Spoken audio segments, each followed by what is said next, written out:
Emily was just 9 years old, but she was full of energy and questions. She lived in a small house in Manchester with her parents, Mr. and Mrs. Thompson. From the time she was very young, she had always been curious about everything. Why the sky changed colors, how birds knew where to fly, and what made soldiers stand so still in front of palaces. But one thing that truly fascinated her more than anything else was the British Royal Guard. She had seen them many times on television. Tall men in red coats, black shiny boots, and those big fluffy hats that looked like upside-down teddy bears. They didn't smile. They didn't blink. They didn't even flinch, no matter who shouted or danced in front of them. Emily thought they were magical. She believed they were like statues who could suddenly come alive. Her room was filled with toy soldiers, picture books about castles, and even a poster of the changing of the guard pinned right above her bed. Her fascination grew even deeper because of the stories her father used to tell her. Mr. Thompson had once served in the military. He wasn't part of the Royal Guard, but he knew a lot about army training, discipline, and traditions. Whenever he sat in his old armchair after dinner, Emily would sit at his feet, resting her head on his knee and asking him to tell her more stories about life in the army. He would smile, pat her head, and begin. He talked about strict routines, morning drills, and the way soldiers use secret signals to communicate during missions. "What kind of secret signals, Daddy?" Emily asked once, her eyes wide with interest. "Well," her father said, leaning in close like he was about to reveal a great mystery. "We had a few hand signals that we used when we needed to say something important without speaking. Some were simple, like move forward or hold position. But a few were very special. Only trained soldiers knew them. One of them," he said, holding up 3 fingers in a certain angle and tapping his chest, meant emergency, alert in the field. We didn't use it often, but when we did, everyone froze. Emily's jaw dropped. "So just like that, people would stop what they were doing?" "Yes," he nodded. "That's how serious it was. If a soldier ever saw this signal during an operation, he had to stop immediately and wait for orders. No exceptions." She loved that story more than any fairy tale. Over time, she began copying the signal for fun whenever she was playing in the backyard or pretending to be a soldier with her toys. She even practiced it in the mirror, perfecting the angle of her fingers and the speed of the tap on her chest. Her father laughed whenever he saw her do it and reminded her it was only for games, not to be used seriously. One evening in early spring, Emily's mother came into her room holding 2 tickets and a hotel brochure. "Guess what, sweetheart?" she said excitedly. "For your birthday next month, we're going to London." Emily sat up on her bed so quickly that her head nearly bumped the poster on the wall. "London? Really?" "Yes," her mother smiled. "And not just that, we'll go to Buckingham Palace and see the real royal guards in person." Emily screamed with joy. She ran around her room, jumping on her toes, her voice echoing with excitement. It was her dream come true. She had imagined it many times, but she never thought she'd actually go and see the ceremony with her own eyes. The weeks leading up to the trip were full of planning and excitement. Emily asked hundreds of questions every day. What time would they leave? Where would they stay? What if it rained? How close could they get to the guards? And most importantly, could she take a picture with one? Her father answered patiently, though some answers he didn't really know himself. "We'll get there early," he said. "That way we can find a good spot near the gates. Just remember, Emily, the guards aren't supposed to talk or pose for photos. They're on duty." "I know," she replied. "But what if I wave at them?" "They won't wave back," he said with a chuckle. "They're trained not to react. That's the magic of it, remember?" Still, Emily hoped that maybe, just maybe, something special would happen. She packed her favorite notebook, a small camera, and her red hairband because she thought it might make her stand out in the crowd. Finally, the big day arrived. The family took the early morning train to London and checked into a cozy hotel, not far from the palace. Emily barely slept that night. Her heart beat faster with every hour that passed. She kept imagining the guards marching, their boots thudding in rhythm, their arms swinging with precision. The next morning, they woke up early, had a quick breakfast, and walked to Buckingham Palace. Even though it was still early, there were already many people gathered along the railings, tourists from all over the world, with their cameras, phones, and little flags, were waiting for the famous changing of the guard ceremony. Emily squeezed between her parents and found a perfect spot at the front, just behind the black iron fence. She could see everything clearly. The palace gates stood tall and golden, and the courtyard inside was still quiet, except for a few guards already on duty, standing like statues. Suddenly a trumpet sounded in the distance. The crowd began to cheer softly. Emily stood on her toes. From the far end of the street, the guards began to march in perfect lines. Their red coats looked even brighter in the sunlight, and the black fur hats made them seem taller and more powerful than she had imagined. She gasped. It was like a dream. She was finally here, watching it all in real life. The guards approached with steady, synchronized steps. Each movement was exact. Their rifles rested against their shoulders, their faces were serious, and their eyes stared straight ahead. Emily watched, completely mesmerized. She barely blinked. Her heart felt full.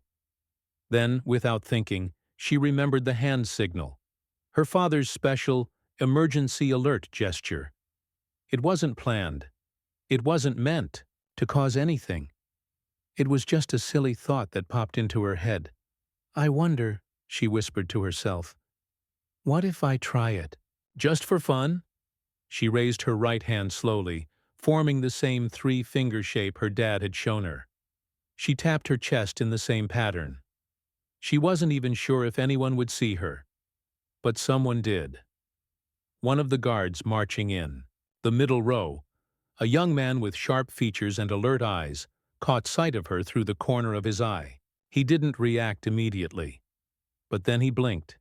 His eyes moved to her hand. His body shifted ever so slightly. He had recognized the signal. In an instant, everything changed. The guard raised his arm high in the air and gave a swift signal, one, that no one in the crowd understood. But the other guards did. They stopped marching. One by one, the lines came to a halt. The trumpets faded. The footsteps ceased. A strange silence fell over the street. Gasps and murmurs spread through the crowd. What's happening? Is this part of the ceremony? Did something go wrong? Emily stood frozen, her hands still in mid-air. Her parents looked down at her, confused. What did you do? Her mother whispered. I just did the signal, Emily said, her voice barely a whisper. Mr. Thompson's face turned pale. He looked at his daughter, then at the halted parade, then back again. He knew exactly what had happened. And at that moment, Emily realized something very big. What had always been a fun game between her and her father had suddenly become very, very real. The quiet that had fallen was now filled with tension. Senior, guards were approaching the stopped unit. People began to take photos and videos, wondering if they were witnessing an emergency, a protest, or something else entirely. Emily's heart started pounding in her chest. She didn't mean to do anything wrong. She had only been playing. But in that one innocent moment, everything changed. What began as a birthday trip full of excitement was now turning into something no one could have ever expected. And it had all. Started with a simple hand signal from a little girl who loved the Royal Guard more than anything else in the world. Emily's hand dropped slowly to her side as the world around her seemed to freeze. The guards had stopped marching. The music had stopped playing. People in the crowd were whispering in confusion, holding up phones and cameras, unsure if what they were seeing was part of the official ceremony or something else entirely. It felt like everyone was waiting for something to happen, but no one knew what. Emily's mother bent down quickly and whispered, "Emily, what did you just do?" Emily looked up at her, scared and unsure.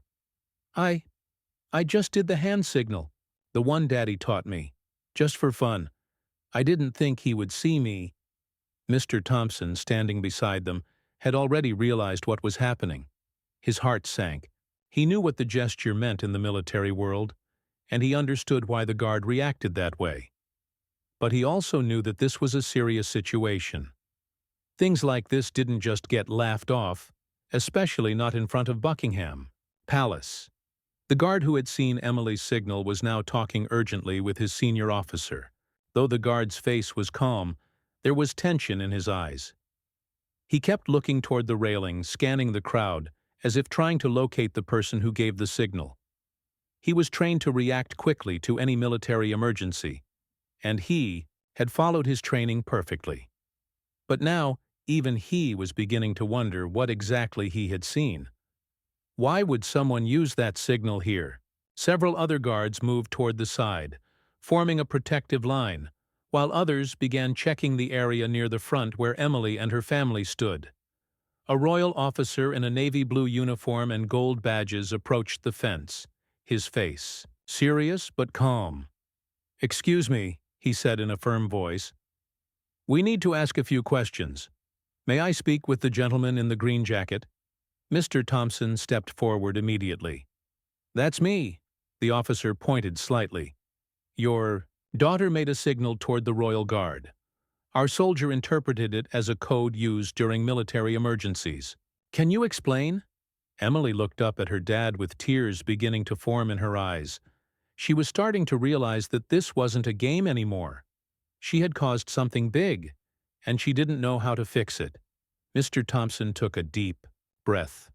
"Sir," he began, keeping his voice steady, "I'm a former Army officer. I served for 12 years. The signal my daughter used is one I used to teach her during playtime. She's fascinated by military stories and the Royal Guard. She didn't know it would cause such a serious reaction." The officer studied him for a moment. "Can you show me the signal?" Mr. Thompson nodded. He held up his hand and repeated the exact gesture, 3 fingers raised in a tight formation, followed by a quick tap on the chest. The officer's eyes widened slightly, clearly recognizing the signal. "That's not a child's play gesture," the officer said, a bit more sternly. "That's a real signal used in restricted communication." "I understand," Mr. Thompson said quickly. "She didn't know. It was just something we used during storytelling. I never thought she'd do it here." The officer nodded, then spoke into a small radio on his shoulder. More guards appeared, and they opened the gate quietly, motioning for Mr. Thompson and his family to step inside the courtyard. The crowd gasped and murmured as the family was gently escorted away. Cameras flashed, phones recorded everything. Emily held her mother's hand tightly, tears rolling down her cheeks. "I didn't mean to cause trouble," she whispered over and over. Inside the courtyard, things were calmer but still tense. The guards resumed their positions while the parade remained paused. A senior security officer, wearing a dark uniform and an earpiece, approached the family. His name badge read, "Commander Harris." "I've been briefed," Commander Harris said. "First, let me be clear. We take any military signal seriously, especially when it comes during a royal procession. Your daughter's gesture matched a classified communication. That's why our guard reacted. He followed protocol, and that's exactly what we train them to do." "I completely understand," Mr. Thompson replied. "She's just a child, sir. A very curious one." The commander turned to Emily and looked at her gently. "Do you know what you did, young lady?" Emily sniffled and nodded slowly. "I just did the signal my dad showed me. I didn't think it would be real." Commander Harris crouched slightly to her level. "Sometimes even small things can be serious when you're near people with important jobs. Our guards are trained to treat certain signals as commands. You surprised him with something he never expected to see from someone in the crowd." "I'm sorry," Emily said quietly. "I didn't mean to make trouble." The commander nodded and stood back up. "We believe you. But we have to follow procedure. That means making sure there's no danger, checking records, and understanding everything clearly. You'll have to wait here for a few moments. Mr. Thompson offered to show his old military ID and service number. A young officer took it and left to verify his records. In the meantime, Emily and her parents sat on a bench just inside the courtyard. From there, they could still hear the crowd outside, buzzing with excitement and confusion. Some people thought a threat had been discovered. Others thought the parade had been canceled. No one really knew. After about 20 minutes, the young officer returned, saluted Commander Harris, and handed him a folder. Harris opened it, reviewed the information, and then looked at Mr. Thompson with a much more relaxed expression. "Your service record checks out," he said. "Army, served abroad, honorable discharge. You're clear." "Thank you," Mr. Thompson said with relief. "We'll mark this incident as unintentional, and no action will be taken," the commander continued. "But please understand that these types of signals are not public knowledge for a reason. We can't have civilians using them, even accidentally. The guard who stopped the parade will be reviewed, but I believe he acted correctly." "Please don't get him in trouble," Emily spoke up suddenly. "He just did what he was trained to do, right?" Commander Harris smiled. "He did. And don't worry, he won't be punished. If anything, he'll be commended." Just then, the same young guard who had spotted Emily's signal was escorted into the courtyard. He looked a little nervous, unsure what to expect. But when he saw Emily, he smiled softly. He walked over and stood at attention, then looked at the commander. "Permission to speak, sir?" "Granted. I just wanted to make sure the girl was all right," he said. Commander Harris nodded and looked at Emily. "Would you like to meet the guard you surprised?" Emily wiped her eyes and gave a small smile. "Yes." The guard crouched slightly and spoke to her kindly. "You've got a sharp eye and a strong signal. I saw it clearly. You would have made a fine soldier." Emily giggled a little, her fear beginning to fade. "I'm really sorry I caused the parade to stop," she said. The guard shook his head. "That's okay. Better to stop a parade than miss a real emergency. You reminded us that we always have to be alert." At that moment, Emily's father felt a mix of pride and embarrassment. His daughter had done something innocent, but it had caused a serious moment in one of the most watched traditions in the country. News crews were now gathering outside the palace. Photos of Emily, her parents, and the guard began to appear online. Headlines like, "Little Girl Halts Royal Parade," and "9-Year-Old Stuns Buckingham Palace Guard" started spreading. Some people criticized the situation, but most were simply amazed at how a small action from a young child could stop a centuries-old ceremony. Commander Harris turned to Emily before they left and said, "You're not in trouble, but I think it's best if we give you a little lesson in proper military behavior." He handed her a small booklet filled with pictures and simple explanations about military etiquette, signals, and symbols. "You can read this when you get home." Emily nodded, grateful and relieved. Before they were escorted back to the public area, the young guard asked for a quick photo with Emily. She smiled wide as he knelt beside her. A palace photographer snapped the picture, and the moment was captured forever. When the family stepped back outside the gates, the crowd clapped politely. Some people asked for selfies with Emily, others just smiled and waved. She was famous now, but not because she had tried to be. She was just a little girl who loved stories about brave soldiers and had made a small mistake that turned into something big. The guards resumed their ceremony, though it started later than usual. The parade finished smoothly, and everything went back to normal, at least on the outside. But for Emily and her family, the day had changed everything. As they walked back to the hotel, Emily looked up at her father. "Do you think I did something really bad?" Mr. Thompson shook his head and smiled. "No, sweetheart. You did something unexpected. But sometimes the best lessons come from moments like that." Emily thought for a moment and then said, "I won't use that signal again. Not unless I'm a real soldier." Her father nodded. "Good choice." That night, Emily sat on her hotel bed and wrote everything down in her notebook. Every detail, every feeling, every word spoken. She didn't want to forget it. Not the scare, not the guard's smile, not the photo, and definitely not the lesson. What began as a birthday trip to see the Royal Guards turned into a moment no one could have predicted. A day when a little girl gave a signal from her heart and reminded everyone that even the most serious traditions can sometimes be touched by innocence and wonder. Emily didn't sleep much that night. She kept thinking about everything that had happened at the palace. The moment she gave the signal, the way the guard reacted, the shocked looks on everyone's faces, and the quiet talks inside the palace courtyard. It had all felt like a dream, but it was very real. She hugged her teddy bear close and stared at the ceiling in the dark hotel room. Her parents were asleep, but her mind was still full of questions. The next morning, Emily sat at the breakfast table silently, stirring her cereal without eating it.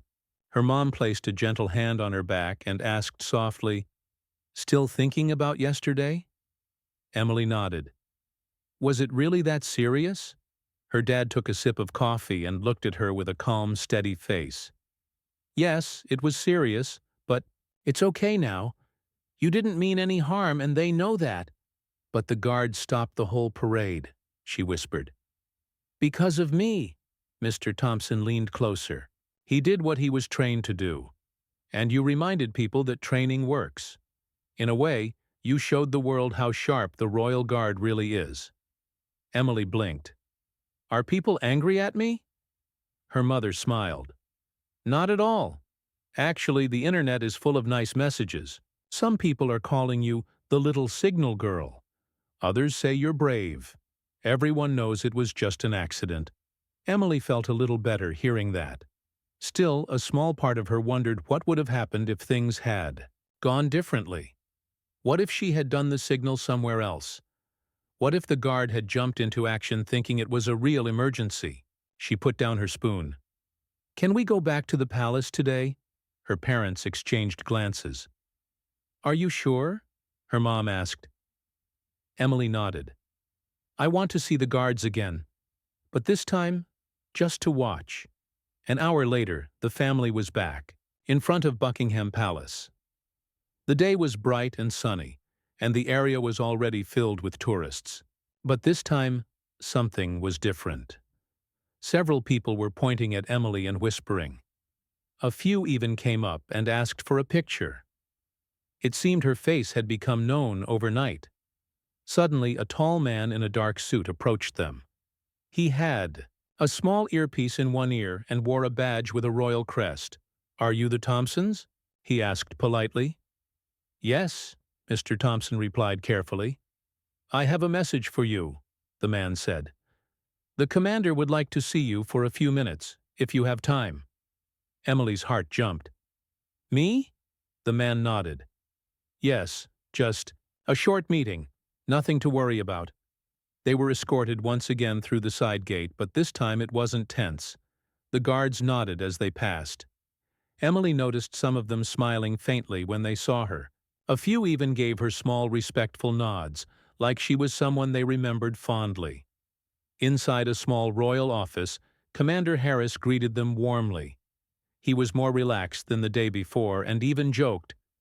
I told the Queen's secretary. You might be back. Emily's eyes widened. Did the Queen hear about me? The commander laughed. The Queen hears about everything. And yes, she knows. But don't worry, she wasn't upset. In fact, she was curious. It's not every day a child stops the Royal Guard. Emily sat up straighter in her seat. Harris continued, We did some research on that signal you used.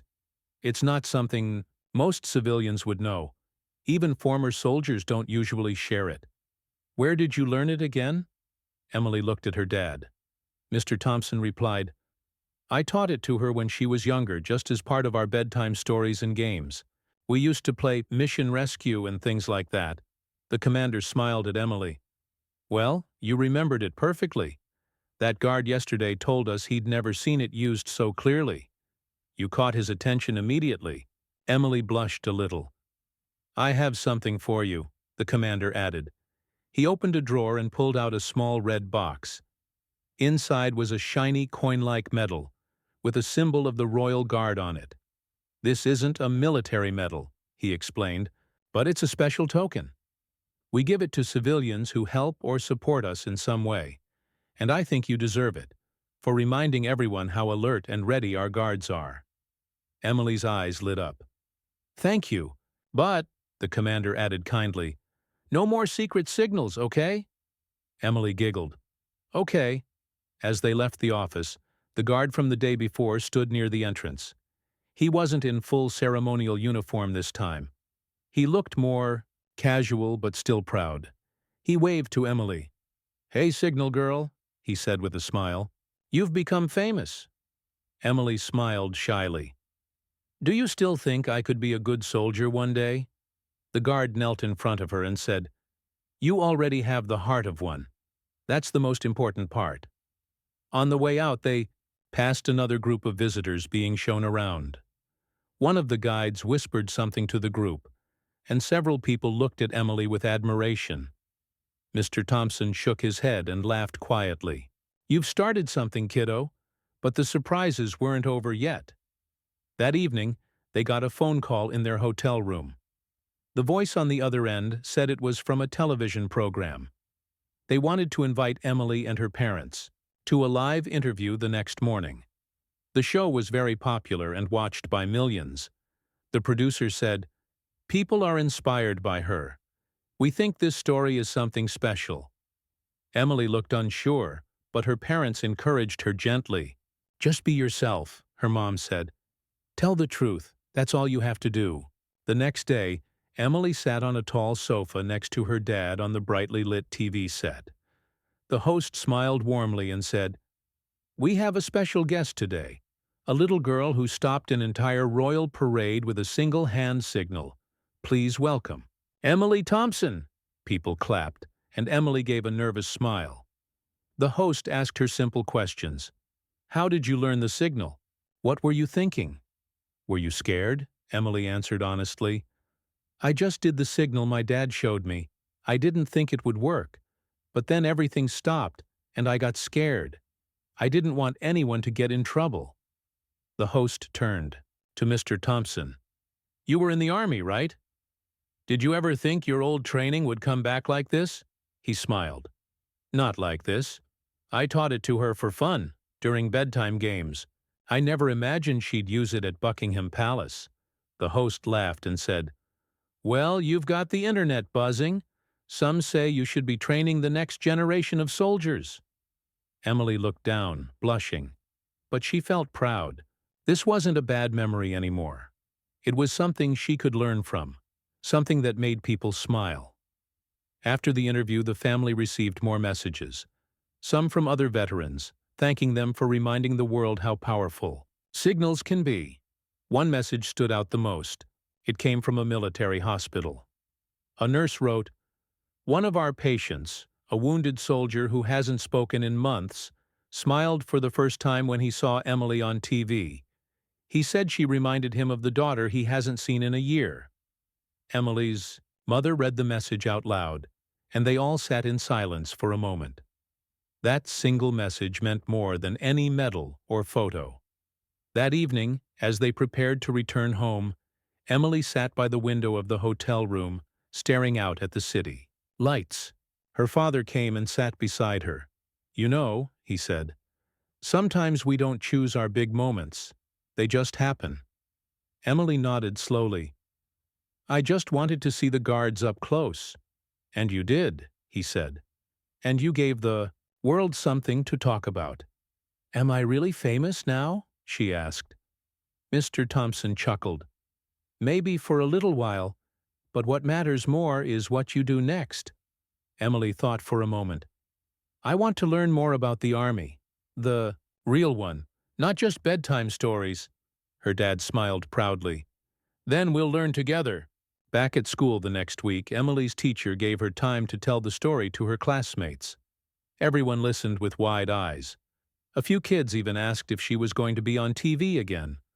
One boy whispered, You're like a secret agent.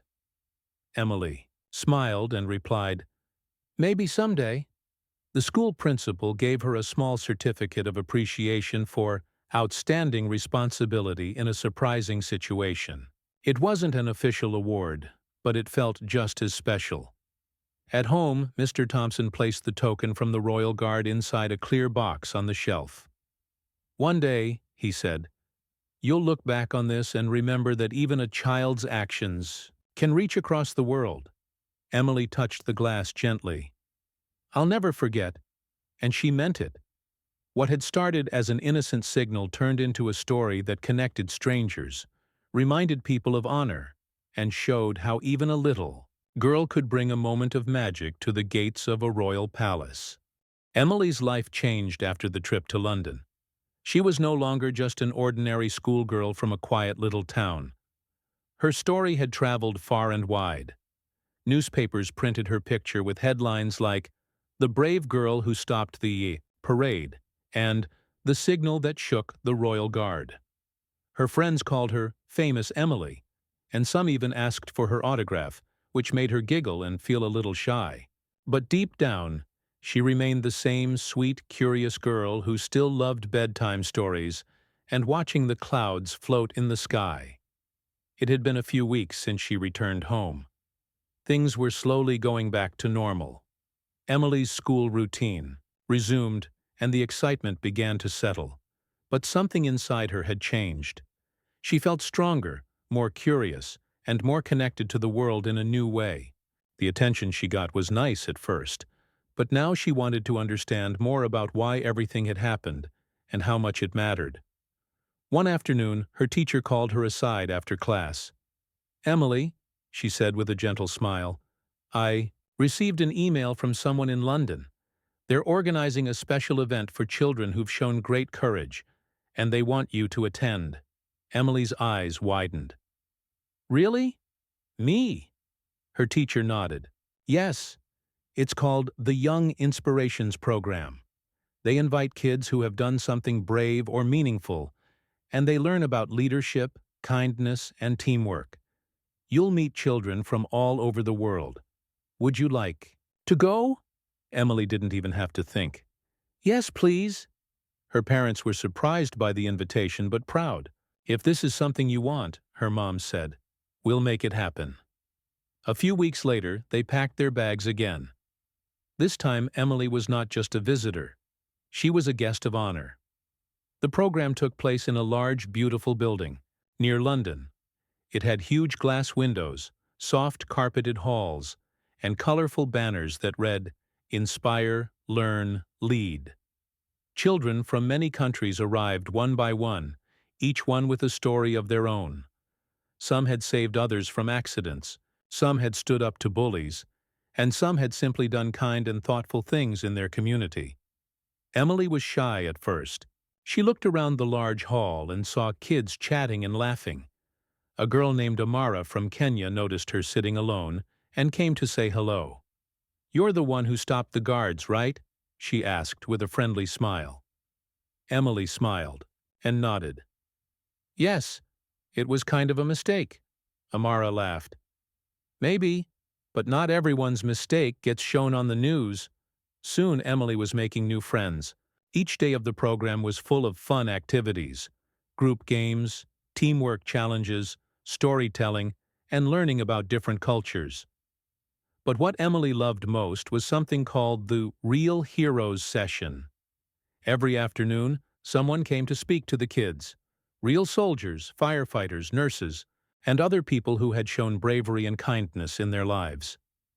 One day a retired army captain stood before them. His voice was strong, but his eyes were soft.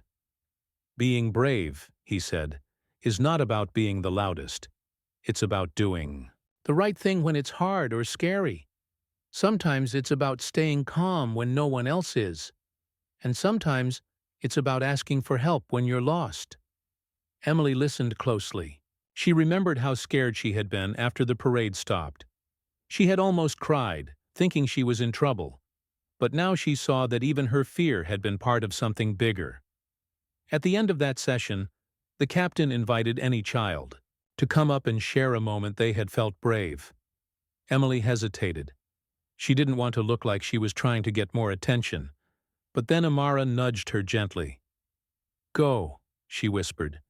"It's your story." So Emily walked to the front of the room, heart beating fast. She held the microphone and looked at the rows of children. They were quiet and waiting. "I didn't mean to be brave," she began. "I just gave a signal that my dad taught me. I didn't think anything would happen. But the guard stopped and everything changed. I thought I'd done something wrong. But later I learned that the guard did the right thing too. We both followed what we'd learned. And maybe that's what bravery is, trusting what you've been taught." The room stayed quiet for a moment. Then everyone clapped. Emily felt a warm wave of pride wash over her, not the kind that comes from being famous, but the kind that comes from being honest.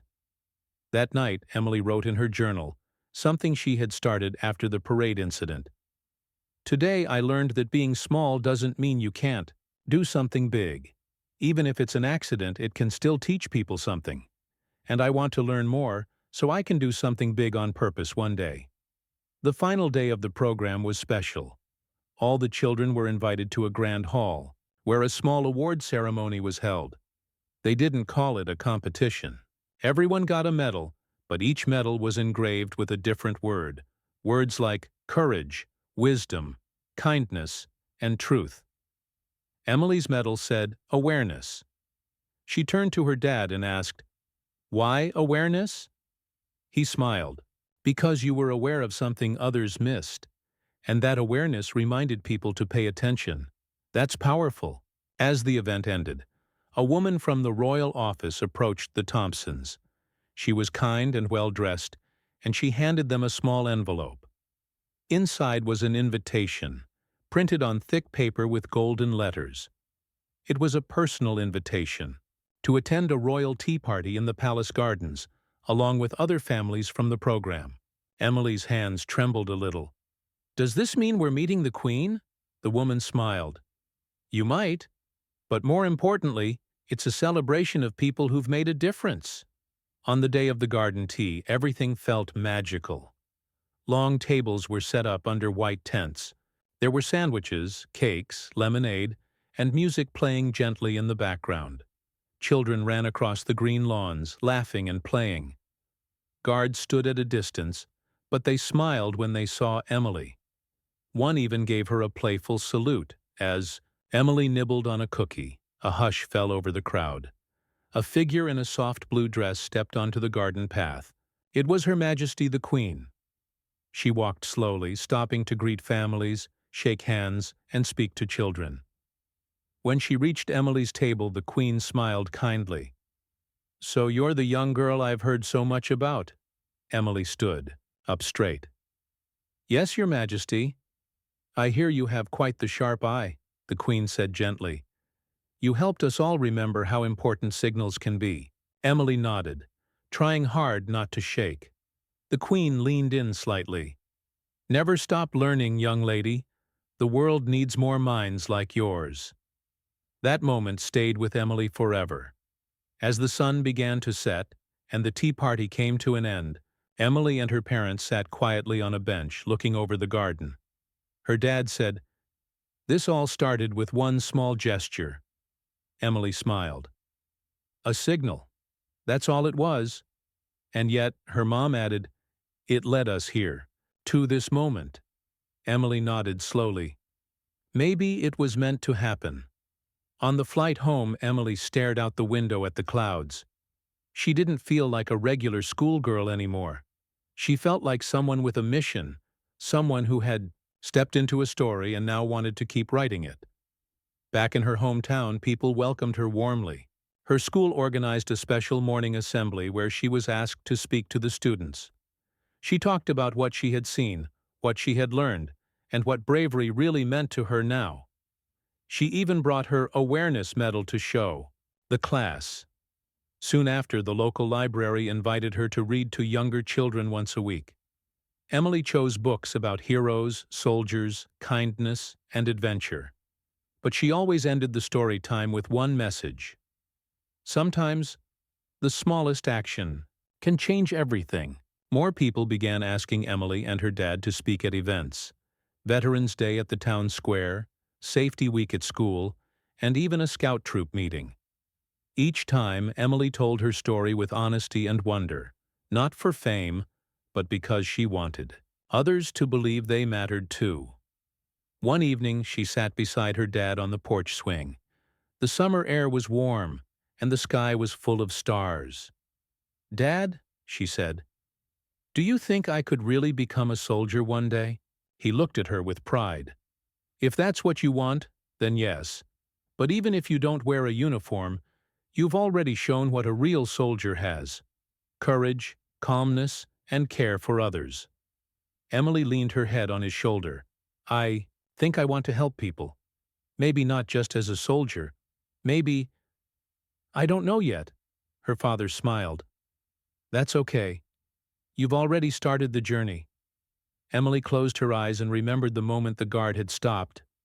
The hush in the crowd, the weight of what followed. It had once felt like a mistake, but now it felt like a beginning. After returning from the royal tea party, Emily felt a new sense of purpose. The experience had opened her eyes to a world she never imagined she would be part of. She was no longer just a little girl who had accidentally stopped a royal parade. She was someone who had inspired many and learned that even small actions could have big meanings. But with that realization came new questions and a desire to do more. At school, life went on as usual, but Emily's days felt different. She still did her homework, played with her friends, and enjoyed her favorite cartoons. Yet she found herself thinking more about bravery, responsibility, and what she wanted to become when she grew up. The story of the parade had become a part of her identity, but she didn't want to be defined only by one moment. She wanted to grow, learn, and find ways to help others in her own way. Her parents noticed this change. One evening, as they sat together at the dinner table, her mother asked softly, "Emily, have you thought more about what you want to do in the future?" Emily looked at her plate and then back up. "I think I want to help people. Maybe be a soldier like Dad, or maybe a nurse, or even a teacher. I'm not sure yet." Her father smiled. "That's okay. You have plenty of time to decide. The important thing is you want to make a difference." Over the next few months, Emily's family found ways to support her growing interests. They visited the local fire station, where Emily met firefighters who explained how they helped in emergencies. She also volunteered a few hours a week at a community center, helping younger children with reading and playing games. She loved these moments because they made her feel useful and connected to others. Emily also started training with her dad. Since he was a former soldier, he taught her basic lessons in discipline, fitness, and first aid. They made a small obstacle course in their backyard, and Emily ran through it, sometimes falling, sometimes laughing, but always eager to try again. Her dad encouraged her, saying, "It's not about being the fastest or strongest. It's about never giving up." One chilly afternoon, Emily was practicing her hand signals again. She moved her hands carefully, remembering what she had learned, and thinking about how that signal had changed everything at the palace. Suddenly, her mom called from the house, "Emily, come inside. There's someone here to see you." Curious, Emily wiped her hands on her jacket and went inside. Standing in their living room was a tall man in a smart uniform. His name was Captain Reynolds, and he worked for a youth program connected to the military. He had heard about Emily's story and wanted to invite her to join a special youth group, called the Young Cadets. "Emily," Captain Reynolds said kindly, "this program is for kids who want to learn more about discipline, teamwork, and helping their communities. It's not about fighting or war. It's about being strong. In your mind and heart." Emily's eyes lit up. "Can I really join?" The captain smiled. "Of course. And we have activities like camping, hiking, and even community service projects. You'll meet others your age who want to make a difference too." Her parents looked at each other and then nodded. "We think this would be great for you," her father said. Emily joined the young cadets the very next weekend. The first meeting was at a large park where children from different towns gathered. They wore matching blue jackets and sat in circles, listening to leaders talk about the importance of respect, courage, and friendship. Emily quickly made friends. There was Jake, who loved climbing trees and knew a lot about nature, and Mia, who was great at first aid. They worked together in small teams, learning how to build shelters, navigate with maps, and help someone who was hurt. One weekend, the group went on a camping trip. Emily was nervous at first because she had never slept outdoors.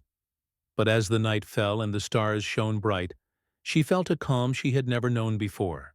Around the campfire, the cadets shared stories about their families, dreams, and the things they were proud of. Emily told them about the parade incident, and they all listened with wide eyes. "You're like a hero," Mia said. "I wish I could be that brave." Emily smiled shyly. "I don't feel like a hero. I just did what I thought was right." That trip helped Emily see that bravery wasn't about being fearless. It was about trying your best even when you were scared. Back at home, Emily's parents noticed how much she had grown. She was more confident, responsible, and kind. But they also saw that she was sometimes tired or frustrated when things didn't go her way. Learning new skills and making new friends was exciting, but it wasn't always easy. One evening, Emily came home from cadet practice looking upset. Her dad asked gently, "What's wrong?" Emily sighed. "I made a mistake during the obstacle course. I fell and everyone saw. I felt so embarrassed." Her father smiled. "Mistakes are part of learning. Even the best soldiers fall sometimes. But I want to be perfect," Emily said quietly. "No one is perfect," her mother said, sitting beside her.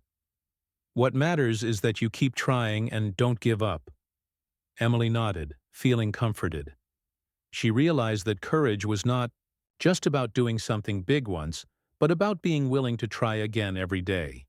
As the months passed, Emily's story continued to inspire others. She was invited to speak at local schools, youth clubs, and community events. She talked about how a simple signal had brought so much attention, but how the real lesson was about paying attention, caring, and standing up for what's right. One day, the Royal Guard's commander sent her a letter. It thanked her again for reminding them of their duty, and invited her and her family to visit the palace during the Christmas holidays. This time, they would see the royal decorations, meet some of the guards, and attend a special festive event. Emily was thrilled. The day of the visit was magical. The palace was covered in twinkling lights, and the gardens were dusted with snow. The air smelled of pine and cinnamon. The guards greeted them warmly, and Emily recognized some faces from before. She even got to try on a ceremonial hat, which was much too big but made her laugh. During the event, the Queen spoke to the guests, reminding everyone of the importance of kindness and unity during the holiday season. Emily watched quietly, feeling proud and happy. After the festivities, Emily and her parents walked through the palace halls, taking in the beauty and history around them. They stopped by a small room filled with pictures of past guards and ceremonies. Emily's father said softly, "Your story is now part of this place's history, even if it's just a small part." Emily looked at a photo of a young soldier and smiled. "I want to be part of history, but for helping people." Her dad hugged her, gently. "And you will be." Back home, Emily kept growing and learning. She joined the school safety patrol, helping younger students cross the street and teaching them about being careful. She volunteered more in her community and stayed active in the Young Cadets program. Her friends sometimes teased her about being the parade girl, but Emily took it with a smile. She knew who she was beyond the story. She was a girl who wanted to make the world a little better, one step at a time. As she prepared to enter her teenage years, Emily dreamed about the future. She didn't have all the answers yet, but she was excited to find them. Whether she became a soldier, nurse, teacher, or something else entirely, she knew one thing for sure: Courage, kindness, and paying attention to the little things mattered. Most one summer afternoon, Emily stood by the gates of the palace again. This time she wasn't a visitor or a curious child. She was a young ambassador for courage and awareness, invited to speak at a special ceremony celebrating the Royal Guard's anniversary. She took a deep breath and looked at the crowd. Thousands of people had come to listen. The same guards who once stopped the parade now stood at attention, watching her with respect. Emily raised her hand and gave the secret signal she had learned so long ago. The crowd gasped, remembering the story that had touched so many hearts. She smiled and said, "Sometimes it's the smallest actions that make the biggest difference. Always pay attention, and be brave in your own way." The parade continued, but Emily's signal reminded everyone of a simple truth: that courage could come from anywhere, even from a little girl who dared to wave her hand.